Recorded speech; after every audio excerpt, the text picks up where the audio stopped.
नमस्कार। मैं Ashish Singh mission institute Prayagraj में आप सभी सम्मानित सदस्यों का हार्दिक स्वागत करता हूं। साथ ही साथ उम्मीद करता हूं कि आप सभी लोग स्वस्थ होंगे और पढ़ाई लिखाई की बेहतरीन प्रक्रिया जारी होगी। दोस्तों, एसएससी जीडी के लिए कहीं ना कहीं अब जो वक्त है वो अपने पड़ाव पर आ रहा है और आप देखेंगे कि ये जो महीना है, ये दिसंबर महीना है, जैसे ये समाप्त हो जाएगा तो इसके बाद भी बड़ा कम वक्त बचेगा। इसलिए बहुत ही अच्छे तरीके से पूरा शेड्यूलिंग के साथ, पूरे मॉड्यूल के साथ क्लासेस चल रही हैं। तो आप सभी लोग उसका भरपूर फायदा उठाइए और ये क्लासेस मैं आपको बता दूं कि पूर्ण रूप से निःशुल्क हैं। हमारे परिहार सर के नेतृत्व में जितने भी शिक्षक बंधु हैं समान रूप से अपनी अपनी सेवाओं को दे रहे हैं।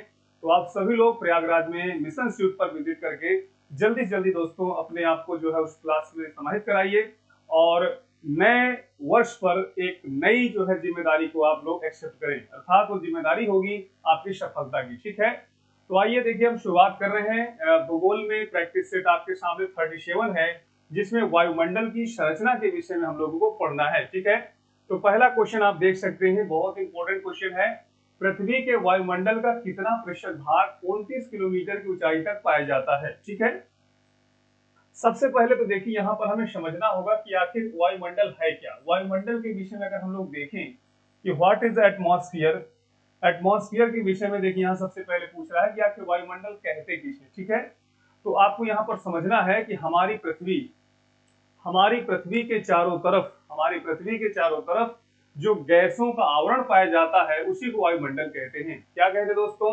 एटमॉस्फेयर कहते हैं, अर्थात कि हमारी पृथ्वी हो गई, अर्थ हो गई और इस अर्थ के चारों तरफ जो एयर का एक मॉड्यूल पाया जाता है, एक लेयर पाई जाती है, इसी को हम क्या कहते हैं? एटमॉस्फेयर कहते हैं। अब ये एटमॉस्फेयर जो होता है, वायुमंडल जो होता है, ये हमारी पृथ्वी को ना तो फायरबॉल बनने देता है, ध्यान दीजिएगा, ना तो फायरबॉल बनने देगा और ना ही जो है दोस्तों ये आइस बॉल बनने देगा, ना तो आइस बॉल बनने देगा। अर्थात आप देखेंगे फायरबॉल में भी हम लोग अच्छे से नहीं रह सकते हैं, अर्थात कहीं ना कहीं जीवन संभव नहीं है, और आइस बॉल होने पर भी जीवन कहीं ना कहीं संभव नहीं। इन दोनों परिस्थितियों में कहीं ना कहीं जीवन का आधार समाप्त हो जाएगा। इसीलिए वायुमंडल को पृथ्वी का हम कंबल कहते हैं। Atmosphere is the air blanket of our earth, इसलिए इसको दोस्तों हम लोग पृथ्वी का कंबल कहते हैं। ये चीज को आपको समझना है। अब कंबल क्यों कहते हैं? क्योंकि देखिए जो कंबल होता है वो कहीं ना कहीं एक स्थिर टेम्परेचर को मेंटेन रखता है। तो ये हमारे जो एटमॉस्फेयर है हमारे पृथ्वी में लगभग 18 से 20 डिग्री सेंटीग्रेड, 18 से 20 डिग्री सेंटीग्रेड औसत रूप से विद्यमान रखता है और ये जो टेम्परेचर है ये बहुत ही इंपॉर्टेंट है। ठीक है, तो वायुमंडल को एयर ब्लैंकेट क्यों कहा जाता है, इस चीज को आप लोगों को समझना होगा। अब इसमें यहाँ पर आप देखेंगे कि जो हमारा एटमॉस्फेयर है उसमें कई परतें पाई जाती हैं। अगर हम पृथ्वी की सतह से देखें तो सबसे पहले जो परत पाई जाएगी उसे हम क्षोभ मंडल कहते हैं, क्षोभ मंडल कहेंगे, अर्थात ट्रोपोस्फियर कहेंगे। ठीक है, दूसरे नंबर पर आप देखेंगे तो सेकंड नंबर है समताप मंडल, समताप मंडल कहते हैं, जिसे स्ट्रेटोस्फियर कहते हैं, समताप मंडल कहते हैं। तीसरे नंबर की बातचीत करें तो मध्य मंडल हो गया, मेसोस्फियर हो गया, मध्य मंडल। इसके बाद देखिए नेक्स्ट नंबर है कौन सा? आयन मंडल, आयन मंडल कह सकते हैं, हालांकि कभी कभी तापमंडल भी लिखा रहता है। और इसके बाद बहिर्मंडल या बाहरी मंडल, कभी कभी इसको भी पृथ्वी की सतह से ऊंचाई पर जाने पर ये अक्सर पूछता है। अब यहाँ पर देखिए क्वेश्चन क्या कह रहा है कि पृथ्वी के वायुमंडल का प्रतिशत भाग 29 किलोमीटर की ऊंचाई तक पाया जाता है। अगर हम सबसे पहले क्षोभ मंडल की ऊंचाई की बातचीत करें, देखिए क्षोभ मंडल की जो औसत ऊंचाई है वो 12 किलोमीटर है। औसत ऊंचाई यानी एवरेज जो एल्टीट्यूड है वो कितना है? 12 किलोमीटर है। लेकिन अधिकतम की बातचीत करें, अधिकतम कहीं ना कहीं विषुवत रेखीय क्षेत्र से अधिकतम क्षोभ मंडल की ऊंचाई है और ध्रुवों के पास कहीं ना कहीं, ध्रुवों के पास जो क्षोभ मंडल की ऊंचाई है वो कम है। मैक्सिमम कहां से है? तो मैक्सिमम है इक्वेटर लाइन के आसपास। मिनिमम कहां पर है? तो मिनिमम को आपको समझना है पोल्स पर, ध्रुवों पर है।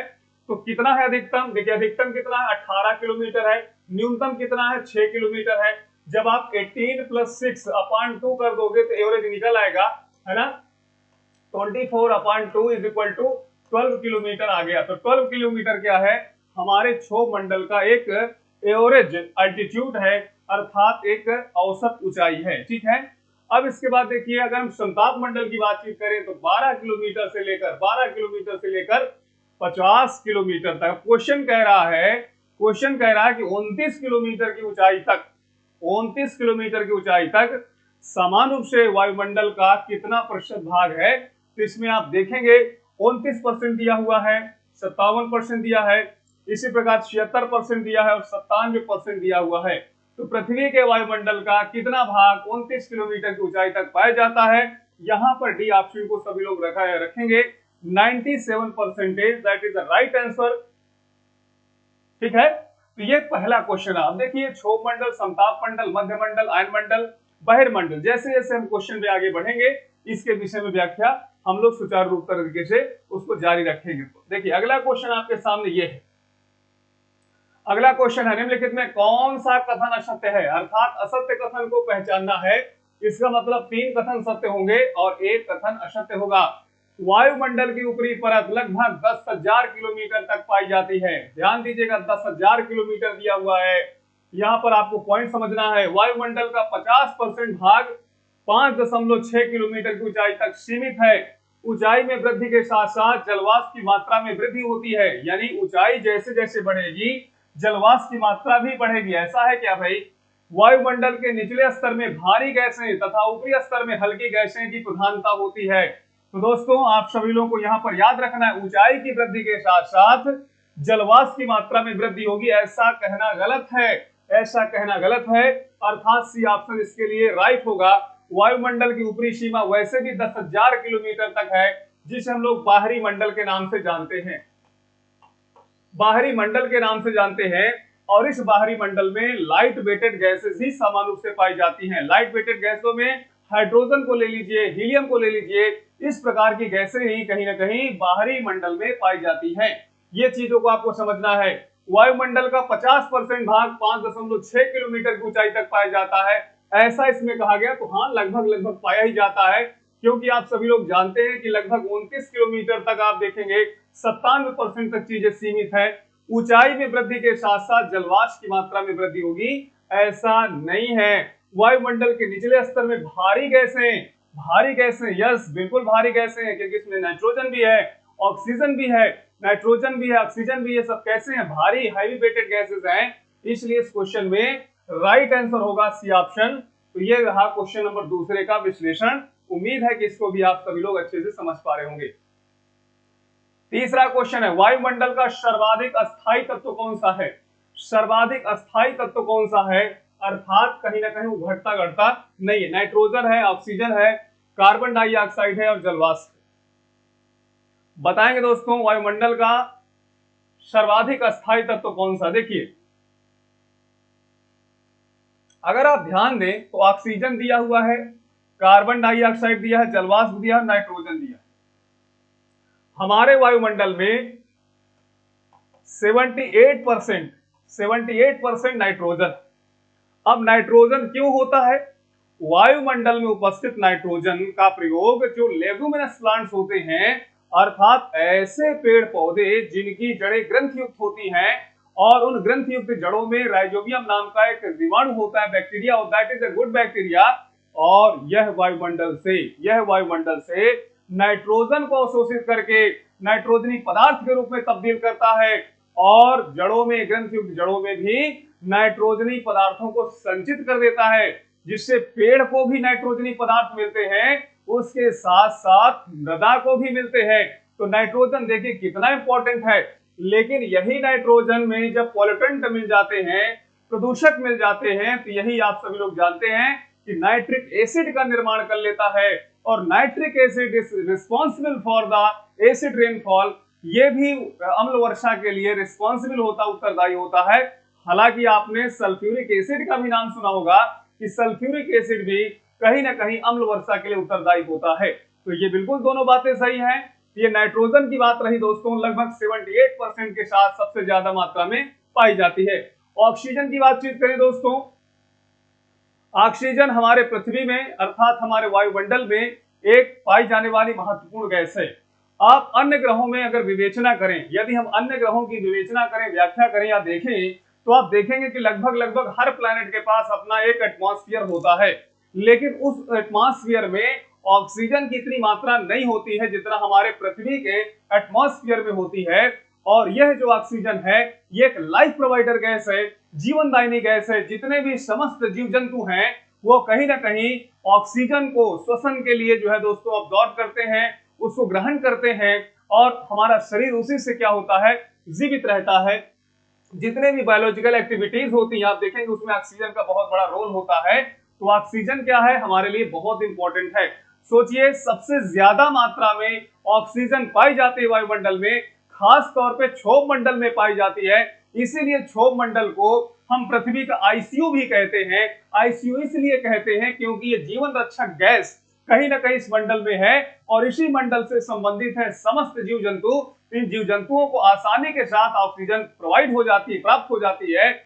इसलिए हम क्षोभ मंडल को पृथ्वी का आईसीयू भी कह सकते हैं क्योंकि यहाँ पर जीवन रक्षित गैस पाई जाती है, जीवनदायिनी गैस पाई जाती है। इसको भी आपको समझना है। और ये कितना परसेंट पाई जाती है दोस्तों, तो आप देखेंगे दोस्तों 21% के आसपास इसकी मात्रा होती है। कार्बन डाइऑक्साइड इसमें दिया हुआ है दोस्तों, कार्बन डाइऑक्साइड।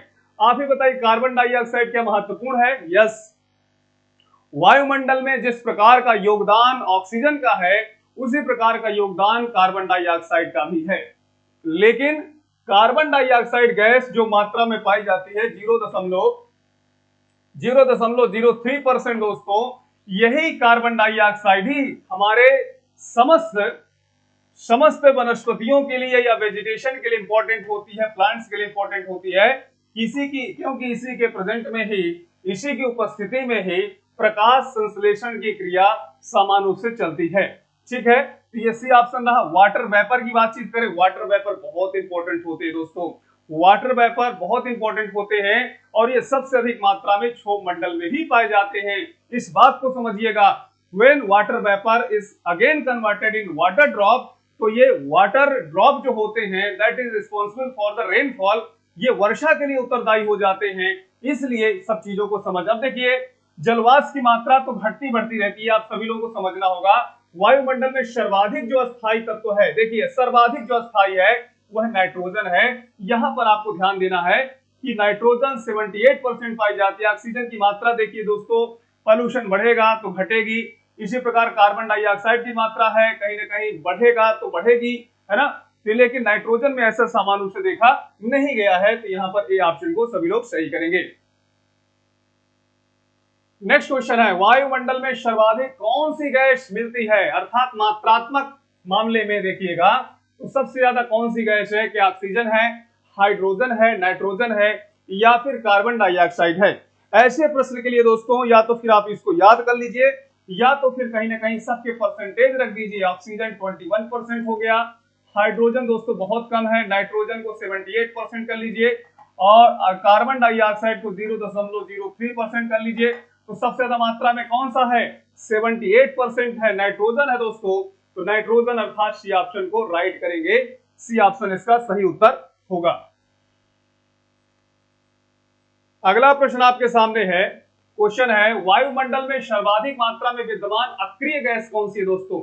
सबसे पहली बात तो यह है कि आखिर अक्रिय गैस होती क्या है, अक्रिय गैस क्या होती है दोस्तों, इसको पहले हमें समझना होगा। और ऑप्शन दिया आर्गन है, क्रिप्टॉन है, हीलियम है और नियॉन है। वैसे दोस्तों ये चारों के चारों गैसें क्या हैं? चारों की चारों गैसें ये अक्रिय गैसें हैं।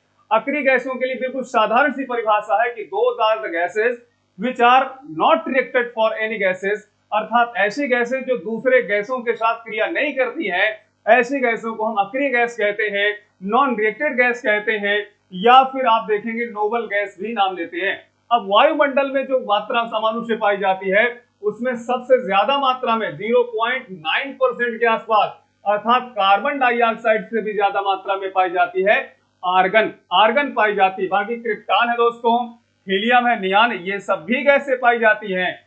याद रखिएगा एक गैस है रेडान। क्या वायुमंडल में रेडान गैस पाई जाती है? इसके लिए कहीं ना कहीं आप सभी चीजों को इनको समझना होगा कि रेडान गैस की उपस्थिति जब वायुमंडल में होती है तो भूकंप आते हैं। इसका मतलब यह है कि radon is the indicator of earthquake.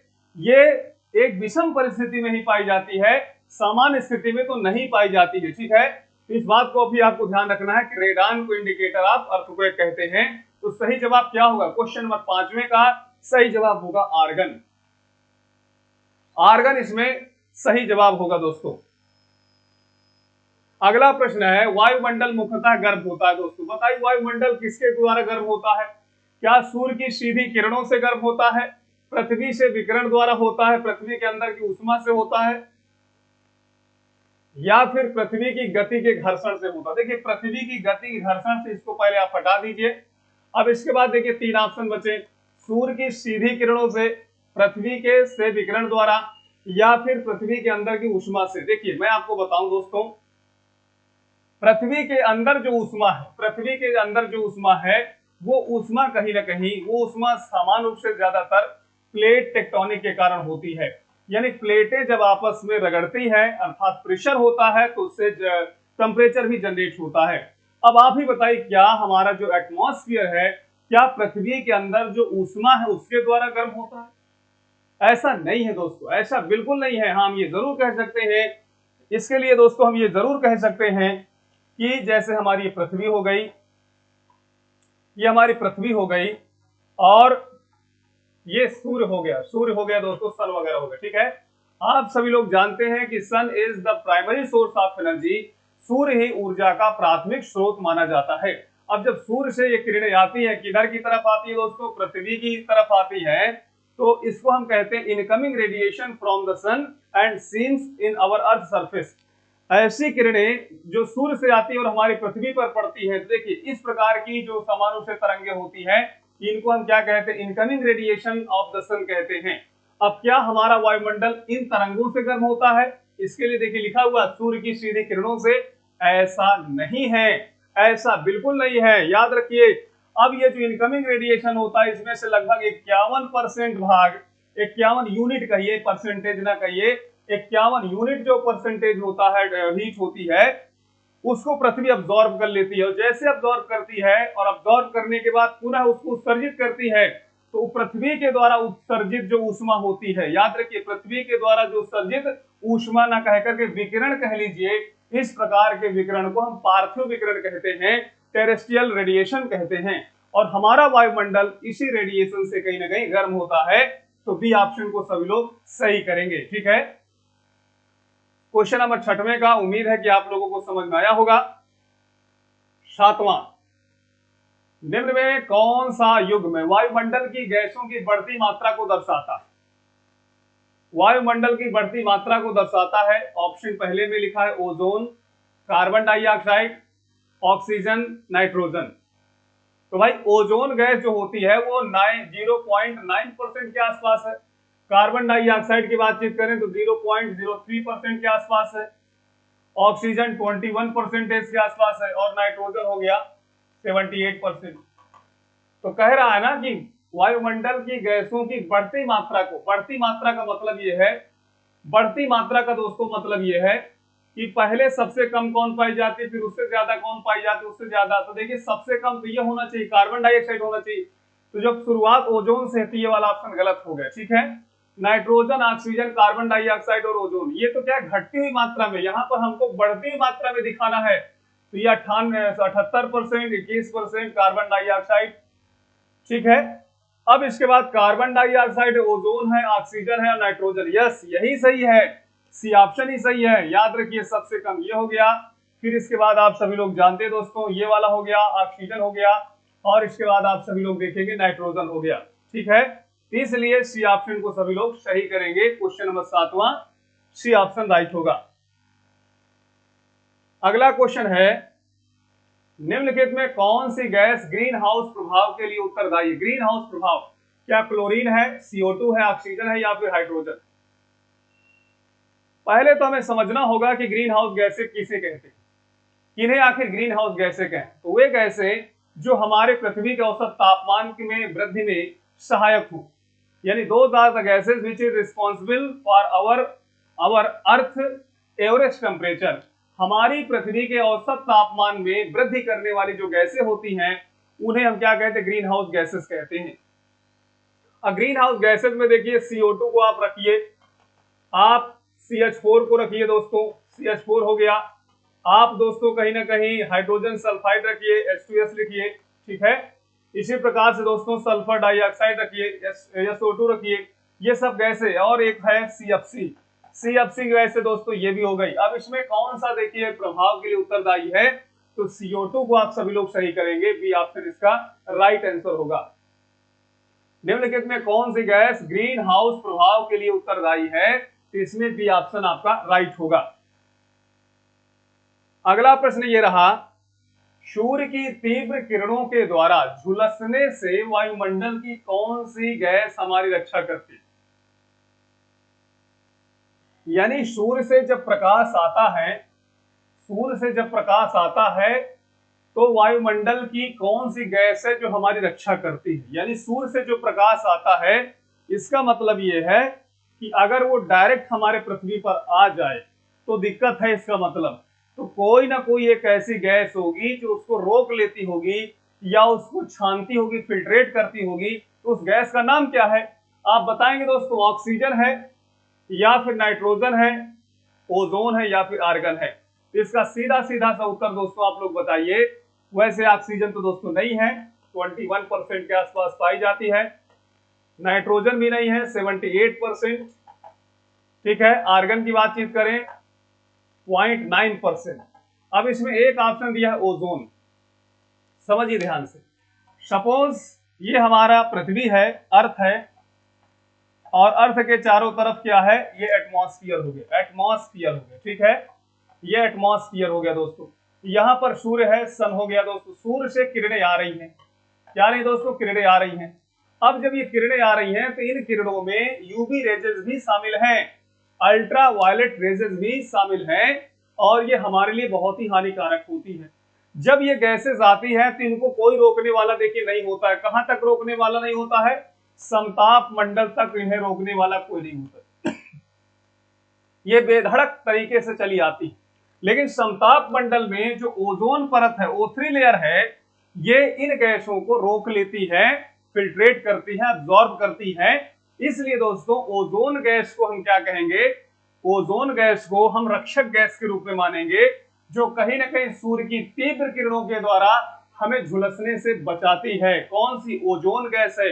लेकिन ये ओजोन गैस सबसे ज्यादा प्रभावित होती है क्लोरोफ्लोरोकार्बन से। याद रखिएगा, CFC से, क्लोरोफ्लोरोकार्बन से ये सबसे ज्यादा प्रभावित होती है। इसलिए दोस्तों, इसलिए ओजोन परत को इस गैस से हमें बचाना होगा। और जब बचाना होगा तो उसके लिए फिर हम क्या कर सकते हैं, इसके लिए 16 सितंबर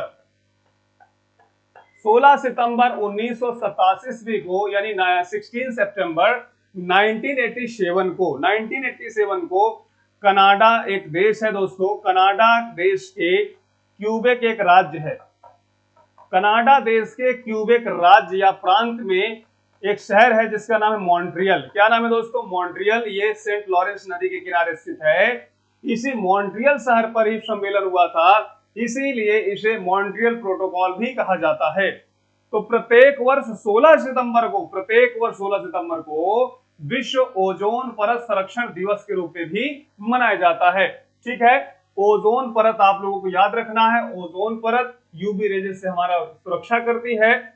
इसके संरक्षण के लिए दोस्तों 16 सितंबर 1987 को सम्मेलन हुआ था। CFC गैस इसको प्रभावित करती है, और ओजोन परत की जो मोटाई है उसको डाबसन इकाई के द्वारा मापा जाता है।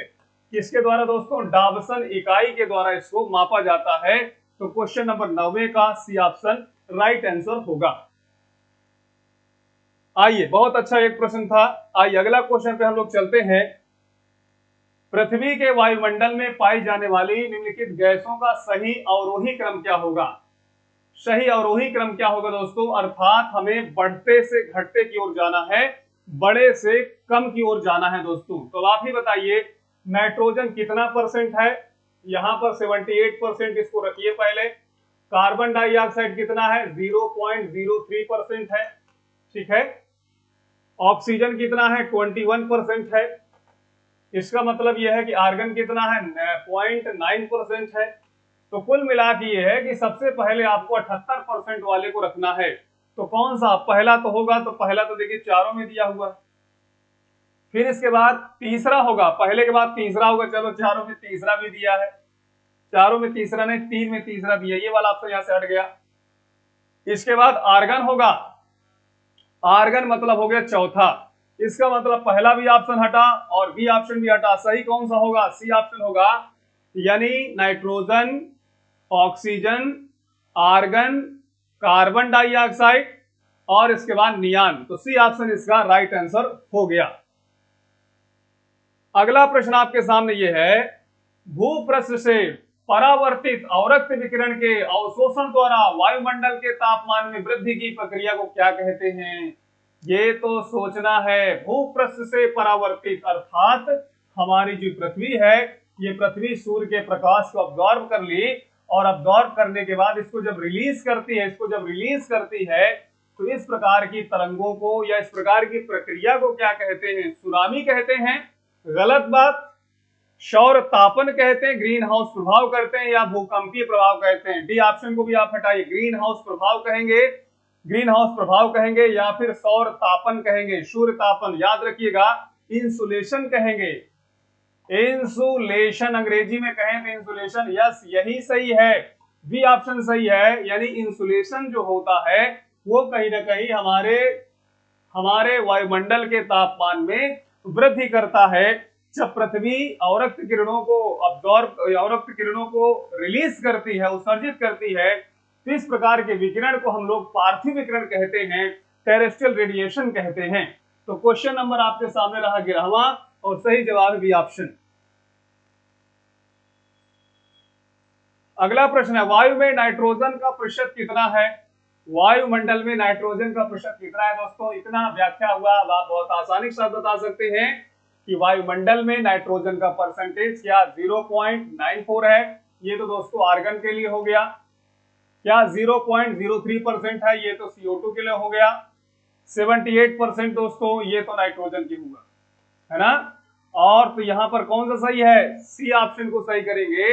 वायुमंडल में नाइट्रोजन का प्रतिशत कितना है? तो ये आपका है 78%। 78% इसका राइट आंसर होगा। अगला सवाल है, सही उत्तर चुनिए जो वायुमंडल की परतों की क्रमबद्धता को दर्शाता है। पहले ही सवाल के व्याख्या में हमने बताया कि हमारी जो ये पृथ्वी है, इस पृथ्वी के तुरंत बाद जो मंडल होता है उसे क्षोभ मंडल कहते हैं। इसके बाद जो मंडल होता है समताप कहते हैं। फिर मध्य मंडल होता है, फिर आयन मंडल होता है, फिर बहिर्मंडल होता है। अब आप बता सकते हैं क्षोभ मंडल शुरुआत होगी। क्षोभ मंडल कहीं लिखा है क्या? इसमें आयन मंडल लिखा है, आयन मंडल लिखा है दोस्तों। तो देखिए वायुमंडल की परतों की क्रमबद्धता को दर्शाना, क्रमबद्धता दो तरीके से हो सकता है, यानी ऊंचाई से भी हो सकता है, ऊंचाई से नीचे और आने पे हो सकता है, या फिर सतह से, पृथ्वी की सतह से हो सकता है। तो पहले ऑप्शन को पढ़ लीजिए, आयन मंडल, आयतन मंडल, मध्यस्थ मंडल, समताप मंडल, परिवर्तन मंडल। दोस्तों मैं आपको बता दूं कि जो क्षोभ मंडल है ना, यहीं पर ही क्षोभ मंडल में ही समस्त प्रकार की मौसम संबंधी घटनाएं पाई जाती हैं। तो जितनी भी क्लाइमेटिक कंडीशंस हैं, चाहे बादलों का बनना हो, बरसना हो, कोहरा हो, कुहासा हो, ये सभी चीजें कहां पर पाई जाती हैं? क्षोभ मंडल में। इसीलिए क्षोभ मंडल को परिवर्तन मंडल भी कहते हैं, परिवर्तन मंडल भी कहते हैं। तो याद रखिए, ये ऑप्शन चला गया, ये ऑप्शन चला गया, ये ऑप्शन चला गया। परिवर्तन मंडल अर्थात क्षोभ मंडल, समताप मंडल, मध्य मंडल, आयन मंडल और आयतन मंडल। बी ऑप्शन को सभी लोग सही करेंगे। Question number 13 option B is right. ये रहा अगला प्रश्न, वायुमंडल को क्षोभ मंडल, समताप मंडल आदि परतों में विभाजित करने वाला मुख्य आधार क्या है? बताओ भाई, वायुमंडल को क्षोभ मंडल और समताप मंडल आदि परतों में विभाजित करने वाला मुख्य आधार क्या है? बताइए, तापमान है, वायुदाब है, संगठन है, या फिर घनत्व है? दोस्तों सभी लोग बताइए। देखिए आप तो सभी लोग जानते ही जानते हैं कि पृथ्वी के तुरंत बाद जो मंडल है उसे क्षोभ मंडल कहते हैं। यहाँ का जो टेम्परेचर होता है दोस्तों, यहाँ का जो टेम्परेचर होता है ऊंचाई में बढ़ने पर, ऊंचाई में जाने पर कहीं ना कहीं टेम्परेचर में घटोतरी होती है। इसका मतलब समताप मंडल का नाम तो सुनिए है, जहां का टेम्परेचर लगभग लगभग स्टेबल होता है, स्थायी होता है। तो उसके लिए दोस्तों क्या होना चाहिए, तापमान को ही आप लोगों को रखना होगा। टेम्परेचर यही जो कारण है, टेम्परेचर ही कारण है जो कहीं ना कहीं ट्रोपोस्फियर को स्ट्रेटोस्फियर से डिवाइड करने का कार्य करता है। क्वेश्चन नंबर 15, क्षोभ मंडल की धरातल से औसत ऊंचाई लगभग कितनी? औसत देखिए पूछ रहा है कि 8 किलोमीटर है, 14 किलोमीटर है, 18 किलोमीटर है या फिर 22 किलोमीटर है। तो देखिए मैंने 12 किलोमीटर आपको बताया था, लेकिन यहां पर तो इसके आसपास ही आपको जाना होगा। 8 किलोमीटर कम हो जाएगा, यहां पर 14 किलोमीटर आप लोगों को सही करना चाहिए। 14 किलोमीटर अर्थात अधिकतम हो गया 18 किलोमीटर और न्यूनतम इसमें इसने रखा है 8 किलोमीटर। इसका मतलब यह है दोस्तों कि 26 किलोमीटर के आसपास है। जब 2 का भाग देंगे तो लगभग 13-14 के आसपास आ जाएगा। कोई बात नहीं, 12 नहीं दिया तो 14 इसका सही होगा। अगर अधिकतम की बातचीत करें तो अधिकतम आपके सामने ये है, न्यूनतम की बातचीत करें तो 8 किलोमीटर है। ठीक, सबसे ज्यादा जो समान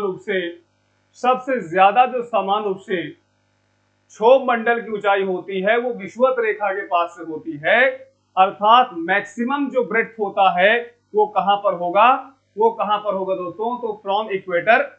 और सबसे कम कहां पर होगा? तो ध्रुवों के पास होगा। वैसे ग्रीष्म काल के समय में आप देखेंगे कि जो गैसें होती हैं वो एक्सपेंड होती हैं, फैलती हैं। इसलिए गर्मियों के समय में कहीं ना कहीं जो क्षोभ मंडल है उसकी मोटाई में वृद्धि होगी, और ठंड के समय में वो गैसें सिकुड़ती हैं, इसलिए कहीं ना कहीं इसकी मोटाई कम होगी। इसको भी आप लोगों को याद रखना है। ठीक है,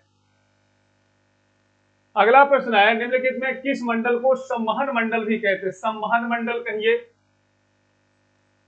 संवहन मंडल कहिए, या परिवर्तन मंडल कहिए, या फिर क्षोभ मंडल कहिए, या फिर इसी को ट्रोपोस्फियर कहिए। ट्रोपोस का मतलब होता है बदलना, ट्रोपो का मतलब क्या होता है दोस्तों?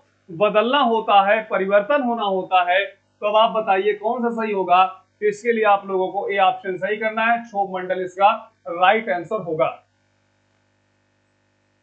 अगला प्रश्न आपके सामने ये रहा, किस ऋतु में क्षोभ मंडल की ऊंचाई में वृद्धि हो जाती है? अर्थात कौन सी ऋतु है जिसमें क्षोभ मंडल की ऊंचाई में वृद्धि हो जाती है? क्या शीत ऋतु है, ग्रीष्म ऋतु है, वर्षा ऋतु है? इसमें से कोई नहीं, ऐसा तो नहीं है दोस्तों। वर्षा ऋतु में भी ऐसा नहीं है। ग्रीष्म ऋतु में गैसें एक्सपेंड होती हैं, फैलती हैं, इस कारण जो क्षोभ मंडल होता है ग्रीष्म काल के समय, उसकी ऊंचाई कहिए या उसकी मोटाई कहिए दोस्तों, उसमें वृद्धि होती ही होती है। तो क्वेश्चन नंबर 17वां, इसका जो सही जवाब होगा आप देखेंगे दोस्तों, बी ऑप्शन इसका राइट आंसर होगा।